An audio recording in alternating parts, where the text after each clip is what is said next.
Friends السلام علیکم۔ Superior group of colleges میں آپ کو ویلکم کہتی ہوں۔ ہم اسلامیت سال اول کا پہلا باب پڑھ رہے ہیں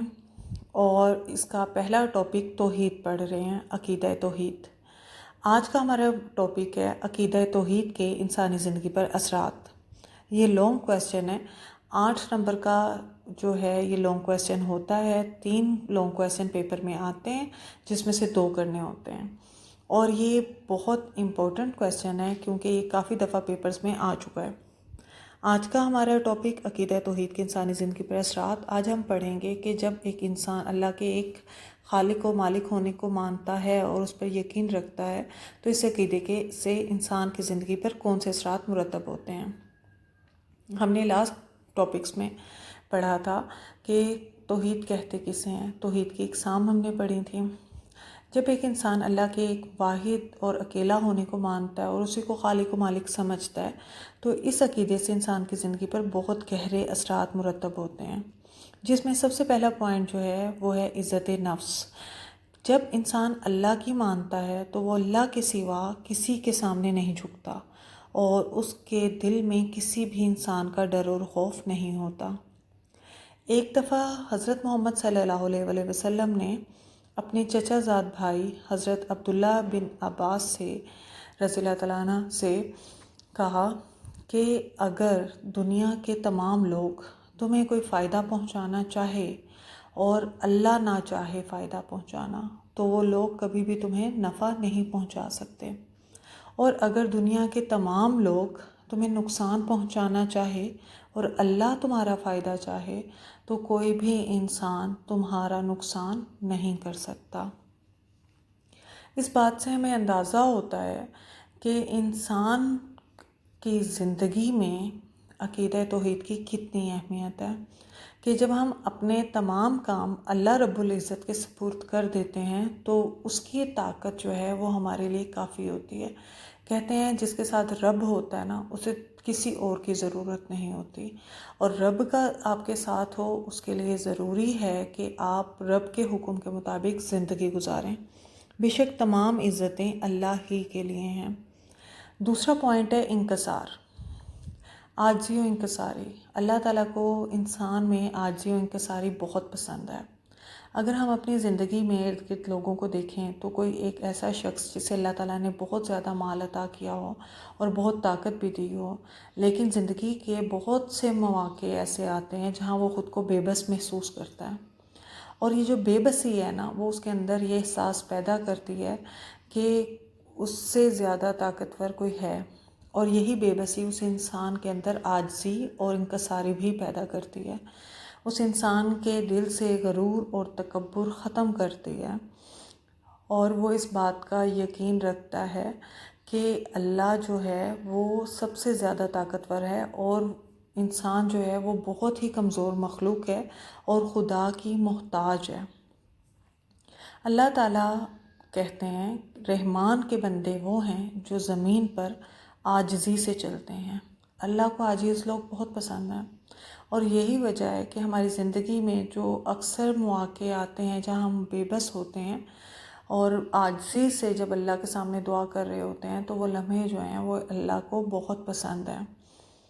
تیسرا پوائنٹ ہے اس میں وسعت نظر۔ وسعت نظر، توحید کو ماننے والا کبھی بھی تنگ نظر نہیں ہوتا، اس کے نزدیک تمام انسان جو ہیں وہ برابر ہوتے ہیں، وہ کسی کو برتر یا کمتر نہیں جانتا، اور وہ تمام لوگوں کے ساتھ ایک جیسا سلوک کرتا ہے۔ اس کی محبت سب کے ساتھ اللہ کی رضا کے لیے ایک جیسی ہوتی ہے، اس کی مدد اللہ کی رضا کے لیے سب سے ایک جیسی ہوتی ہے۔ جب ہم اپنی اعمال میں، اپنی نیتوں میں، دوسروں کے ساتھ کیے جانے والے سلوک میں اللہ کی رضا کی نیت کر لیتے ہیں تو آپ یقین جانیں اس کا بھی ہمیں اجر ملتا ہے۔ ہم اگر اپنے کسی رشتہ دار سے ملیں اور ہم کہیں کہ یا اللہ ہم یہ تیری رضا کے لیے مل رہے ہیں کیونکہ تو خوش ہوتا ہے، آپ کا حکم ہے اللہ تعالیٰ کہ اپنے رشتہ داروں کے ساتھ میل جول رکھیں، قطع تعلقی نہ کریں، تو ہم ان کی بری باتوں کے باوجود بھی آپ کی رضا کے لیے ان سے مل رہے ہیں تو اس کا بھی انسان کو اجر ہوتا ہے، کیونکہ ہر شے کا مالک جو ہے وہ اللہ ہی ہے۔ اس کے بعد ایک پوائنٹ ہے استقامت و بہادری۔ کہ جب انسان اس بات پہ یقین رکھتا ہے نا کہ اللہ جو ہے وہی خالق و مالک ہے، تمام طاقتیں اسی کے پاس ہیں، تمام صفات کا وہ صفات اسی رب کی ہیں، اور ہر چیز پر وہ قادر ہے، ان اللہ علی کل شیء قدیر، ہر چیز پر میرا رب جو ہے وہ قادر ہے، تو اللہ تعالیٰ کو انسان کے یہ بات بھی بہت پسند ہے، اور اسی وجہ سے اس کے دل سے، انسان کے دل سے ہر قسم کا ڈر اور خوف نکل جاتا ہے، اس کے دل سے لوگوں کا ڈر نکل جاتا ہے، وہ لوگوں کے ظلم سے بھی نہیں ڈرتا، کیونکہ اسے معلوم ہوتا ہے کہ اللہ اس کے ساتھ ہے، اور اللہ جو ہے اس شخص کی ہر جگہ جو ہے وہ مدد کرے گا، کیونکہ اللہ ہی جو ہے وہ سب کی مدد کرنے والا ہے، اور جس کے ساتھ اللہ ہو اسے کسی اور کی بھی ضرورت نہیں ہوتی۔ نیکسٹ پوائنٹ ہے رجائیت، اس کا مطلب ہے پر امید ہونا۔ مومن پر امید ہوتا ہے، کبھی بھی مایوس نہیں ہوتا، اندھیروں میں بھی وہ روشنی کی کرن جو ہے وہ ڈھونڈ لیتا ہے، کیونکہ اس کے دل، اس کے دماغ کو یہ بات معلوم ہوتی ہے کہ رب کی ذات اس کے ساتھ ہے، اور اللہ کبھی بھی اس کو تنہا نہیں چھوڑے گا، اور اللہ تعالیٰ کو نا امیدی پسند نہیں ہے، اس لیے مومن بھی نا امید نہیں ہوتا۔ اللہ تعالیٰ فرماتے ہیں میری رحمت سے مایوس نہ ہو، اور اللہ کے جو مومن بنتے ہیں وہ کبھی بھی کسی مشکل میں، کسی مصیبت میں ہرگز اللہ کی رحمت سے مایوس نہیں ہوتے، اور یہی بات جو ہے ان کی زندگی میں ایک روشن صبح لے کر آتی ہے۔ نیکسٹ پوائنٹ ہے اطمینان قلب، دلوں کا سکون، دل کا اطمینان۔ جو انسان اللہ سے محبت رکھتا ہے، اللہ پر یقین رکھتا ہے،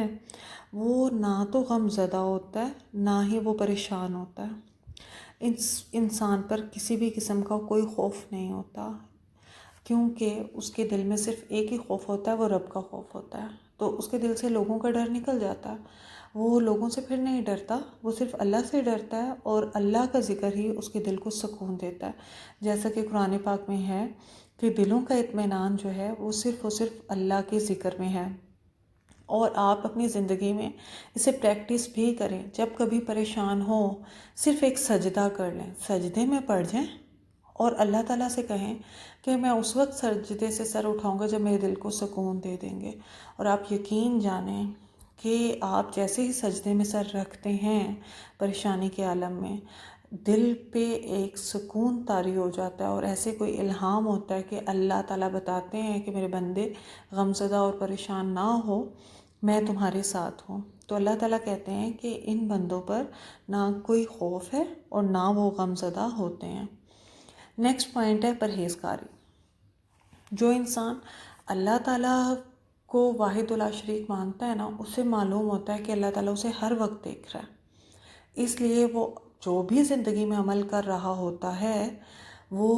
اس بات کو مد نظر رکھ کے کر رہا ہوتا ہے کہ کیا میرا یہ عمل اللہ کو پسند آئے گا، کیونکہ جیسا کہ قرآن پاک میں ہے اللہ تعالیٰ فرماتے ہیں بے شک اللہ پرہیزگاروں سے محبت رکھتا ہے، تو انسان جب بھی کوئی کام کرنے سے پہلے یہ سوچتا ہے کہ اللہ کو یہ میرا عمل پسند آئے گا یا نہیں آئے گا، اور اگر نہیں آئے گا تو وہ کام نہیں کرتا۔ جو پرہیزگار لوگ ہوتے ہیں وہ کام کرتے ہیں جنہیں کرنے کا اللہ نے حکم دیا، اور ان کاموں سے رک جاتے ہیں جن سے رکنے کا اللہ نے حکم دیا ہے، کیونکہ اس کی مثال یہاں پہ اس بات سے میں دوں گی کہ جس طرح کوئی درخت اپنے پھل سے پہچانا جاتا ہے نا، کہ ہمیں کیسے پتہ چلے گا کہ یہ درخت کس چیز کا ہے، اس پہ جو پھل لگتا ہے ہمیں پتہ چلتا ہے کہ یہ آم کا ہے یا سیب کا درخت ہے، اسی طرح ایمان کی پہچان جو ہوتی ہے وہ نیک اعمال سے ہوتی ہے۔ ہم کسی بھی انسان کے اعمال کو دیکھتے ہیں نا تو ہمیں پتہ چل جاتا ہے کہ اس انسان میں کتنا ایمان ہے۔ کہتے ہیں کہ مومن وہ ہے جسے دیکھو تو دیکھ کر خدا یاد آ جائے، مطلب اس کی زندگی، اس کی روٹین ایسی ہو کہ وہ تمام وہ کام کرے جنہیں کرنے کا اللہ نے حکم دیا، اور ان تمام کاموں سے رکے جن سے رکنے کا اللہ نے حکم دیا۔ میں امید کرتی ہوں کہ یہ لیکچر جو ہے وہ آپ نے دھیان سے سنا ہوگا، اور ان باتوں کو آپ اپنی زندگی میں بھی پریکٹس کریں۔ آپ پلیز صرف یہ لیکچر اس لیے مت سنیں اور اسلامیت کو اس لیے نہ پڑھیں کہ آپ نے پاسنگ مارکس لینے ہیں، بلکہ ان باتوں کو اپنی زندگی پر اپلائی کر کے دیکھیں ان باتوں کو پریکٹس کریں کہ کیا واقعی یہ چیزیں جو ہیں یہ اثر رکھتی ہیں، اور انشاءاللہ تعالیٰ آپ کو واقعی اللہ کی باتوں میں، اللہ کے کلام میں اثر محسوس ہوگا۔ اللہ ہمارے دلوں کو کھول دے اور ہمارے دلوں میں اپنی محبت پیدا کرے، آمین۔